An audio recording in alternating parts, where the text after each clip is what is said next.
You want to fish? You're looking at me like you want to fish. You do. I'm thinking, what have I got to do to get the fish? I'll even hang on to it for you. How about that? It's a bit of a sook. Oh, he's ate a gill plate. No, normally he doesn't eat gill plates. You're going to hold the whole thing yourself? Yeah, you put a foot on. That's good. Just sit there and eat it like a good boy.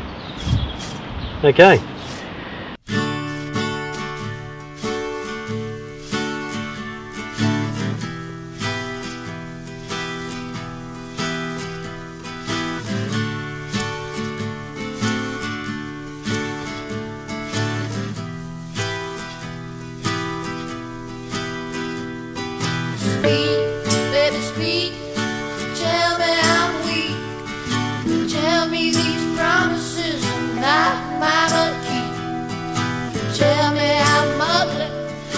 Tell me you love me. Tell me you cannot go through this world without me. I grew up with birds. My dad was a keen aviculturalist and he used to keep a lot of birds. When I was about 11 years old, I climbed to a hawk's nest. It was a brown falcon's nest actually, and there was 3 little chicks in it. And I thought, wow, these look really cool, I might have one. So I took one home. Dad wasn't real happy about that because he didn't want to hawk around his aviaries with the bird. He gave me some advice: whistle when you feed it, it'll come to you when you whistle. Reasonably successful. The bird used to fly back to me when I whistled. Here we don't have anyone telling us what to do, and it was one of the reasons that I left parks. Yeah, so we bought this place and we haven't looked back. It's beautiful here. So we thought here would be a great place to have a show.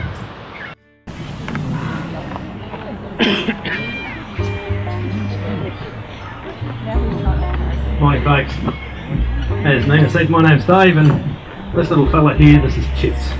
Raise your hand. There you go, look at that. It's alright darling, you can turn around. You can turn around, he'll stay there. Depending on where you are in Australia, who you're talking to, he's got up to about 29 different names, so it's a little bit hard, but he's a very cute little owl, very, very common on Kangaroo Island. You can hear them here all the time, talking about injured birds. We get orphan birds as well. He was a little orphan. A little girl on the island actually found him as a chick on the ground, and we don't quite know how he got there, but she hand raised him and she did a really lovely job. He's a very, very friendly little guy. Yeah, Albert. Thanks. That's what they do in the wild. Yeah, you can see it's pretty body, but as I say, she's just one of the sweetest little birds you'd ever meet. We're going to find out if my bird is still in that hollow. On 3, everybody has to yell Casper. Alright, let's go. 1, 2, 3. That was pretty loud. Uh-oh. Morning, Casper. Hello. There he is. What beautiful feathers. Now, Casper's favourite food is definitely mice. In a night, he'd eat about 6 mice. Yeah, we never had to teach the birds. This is the most amazing thing. Egg breaking for bubbles just comes naturally. There we go. Now, of course, if that was a real emu egg, we would have knocked a hole in the top of it and would have rolled it over on the side and consumed the content. But they really are beautiful birds. Plenty here on the island. Keep your eye out for them. You'll see them on the road. This species minus habitat equals extinction.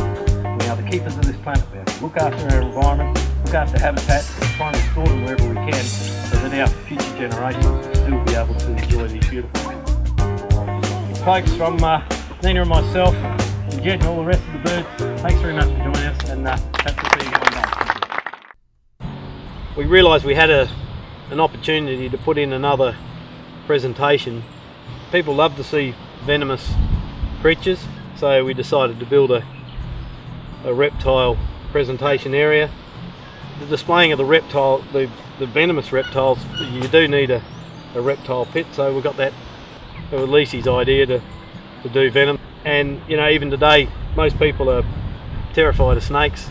Myself, I'd be stupid if I wasn't afraid of them. I mean, I treat them with a lot of respect, the tiger snakes, because one bite and you're in a lot of trouble. And it's all about conservation in the end. We take in lots of sick, orphan and injured birds and try and get them back to the wild, but it doesn't really help the species as a whole. The best way to help species, and not just one species but all species, is to conserve habitat. People need to have a value on it. They need to appreciate it. And they can't appreciate it if they don't know anything about it. So education creates awareness. Awareness encourages interest. Interest does generate appreciation. Of course, they want to conserve. There's nothing like a real live animal in your face, right there. And that's what we do here. People get a real thrill out of seeing birds like this that they only see fly past, or they might see them in a big aviary. We like giving people that wildlife experience.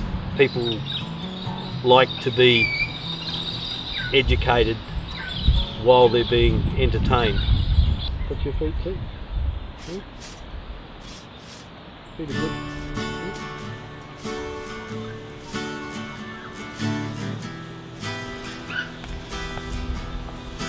There you go.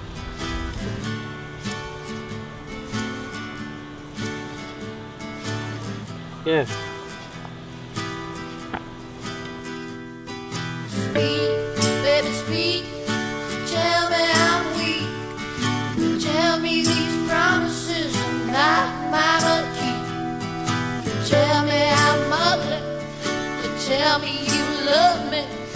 Tell me you can't go through this world without me. Oh, Well, I say, why